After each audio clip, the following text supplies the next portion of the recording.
Has FNAF lost the plot?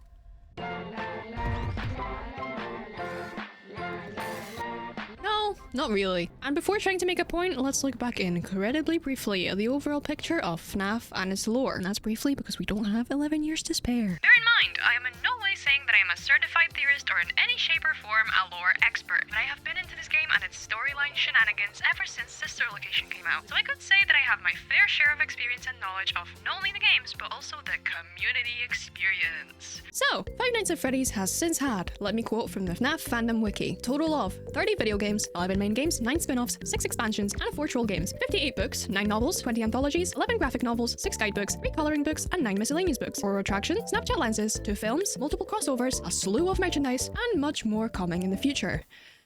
That's a lot to read. And even during the release of the first ever game, it had already began telling some of its story and lore through newspapers, paychecks, and environmental clues. Rarely ever directly confirming any theory to be true, even in the future games. Mostly just uncovering even more unanswered questions for us, the community, to dwell on. Now, a few years ago, we had entered a completely new era of FNAF with the introduction of Steel Wool Studios becoming the new main maker of said titles, as a result of Scott now only being the writer, not the programmer anymore. And I personally really enjoyed the FNAF comeback through a security breach, and have been really liking what Steel Wool have been doing with Help Wanted and Help Wanted 2, with those being some of the most fun FNAF games I have played till this very day. Despite the rough launch that we all experienced back in 2021, all the criticism on the new era, and the futuristic environment that was pretty far from the original FNAF vibe we were all used to, the game really stuck to me. And to many others too. I was kind of happy for the change, as it felt like discovering a new game franchise to be obsessed with all over again, only it was already including names and ideas we were already familiar with and loved dearly. And I totally understand the dissatisfaction that some might have had back then, as it was maybe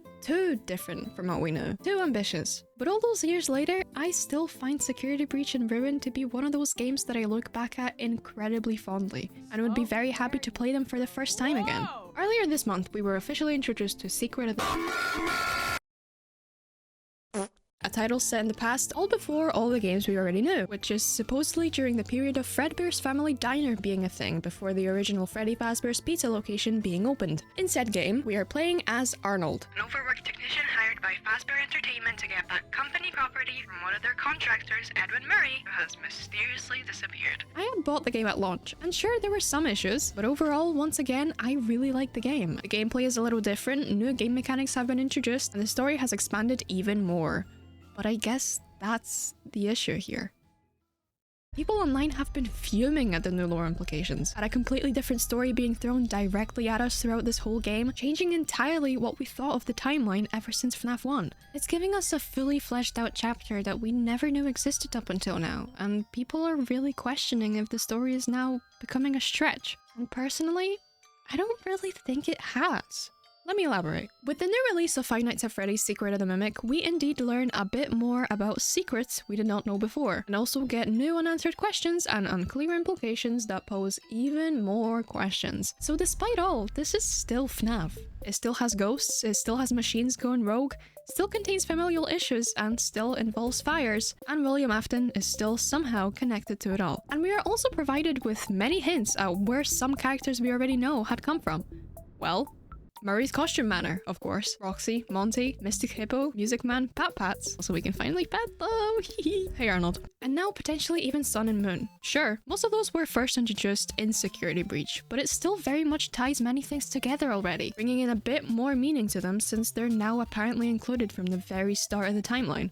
Now, most confusion originates from the obvious presence of the original Freddy gang at Edwin's workshop. But from my understanding, it is simply that William and Henry had contracted Edwin, like Sen in the game, to build prototypes of their ideas or finalize their ideas to help them get their visions across. Murray specializes in costumes, therefore Fazbear most likely reached out to them to help come up with springlock designs, while Henry was most likely more familiar with creating full-on robots rather than suits to wear. And William, as we know from the books, was more of a business guy. Sure, he made Afton Robotics and created the Fun Times, but those could also be a result of learning off of Edwin's work after the events of Secret of the Mimic. Again, I'm not a theorist. And as for why there's a prototype pizzeria down there, I'm not gonna even attempt at explaining that one. Just let game theory handle that for you. If anything, an addition of contractors who had also their own struggles shown within the story just makes the whole FNAF timeline feel more believable and realistic. Instead of Henry and William being the only godlike people having all these powerful animatronics with dead kids' souls infused into them, we now see that in their universe, invention of high tech and high child mortality is more probable. It sets a more realistic image through showing more of the world building outside of just Fazbear's. Many people also tend to believe that William and Henry stole Edwin's designs. Yeah, nah, they stole everything. Even the house. Designs that we know of from the original Fazbear's locations are most likely those made legally for Fazbear's through Edwin being a contractor. He commissioned him to make those for them, and for those that only appeared later on in the story, such as in Security Breach, so Monty, Roxy, etc. Yeah, those were all stolen along with the MCM and the house. William quite frankly ruined this man's whole life.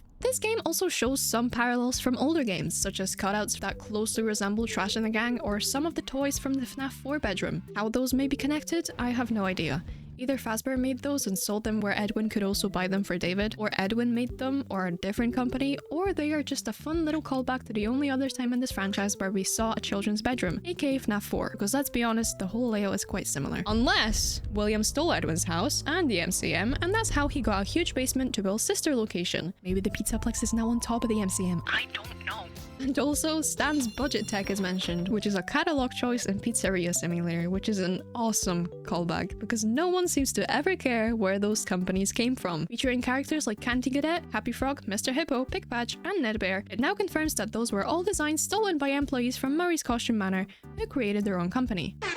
Pretty savage. And as for the protagonist, Arnold, he is probably one of the most relatable and easy to empathize with POVs to play as in the whole entire franchise. He's just a normal dude working blindly for a sketchy company, being brutally thrown into 36-hour shifts with no breaks. You can even hear his cries and sobs throughout the game, which humanizes him and shows how a normal person would most likely react to being chased down by unexplainably alive robots. Which is why Gregory is probably a robot. Anyway, Arnold is most likely dead, and probably will not return in any future games, so RIP Arnold, I guess.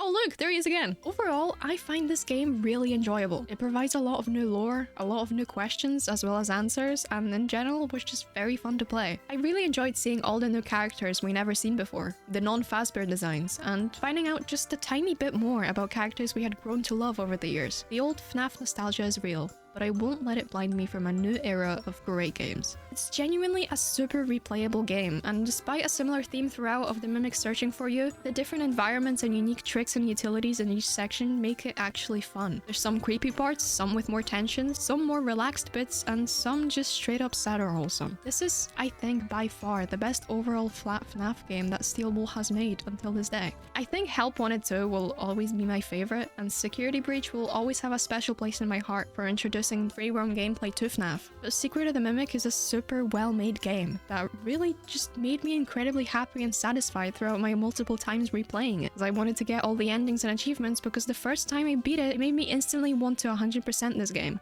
I just love it. So now, if you'd excuse me, I will go on ahead and cry about the Mooney-XC ending not being canon. Thanks for not clicking away. You're the best. Oh, hey Arnold.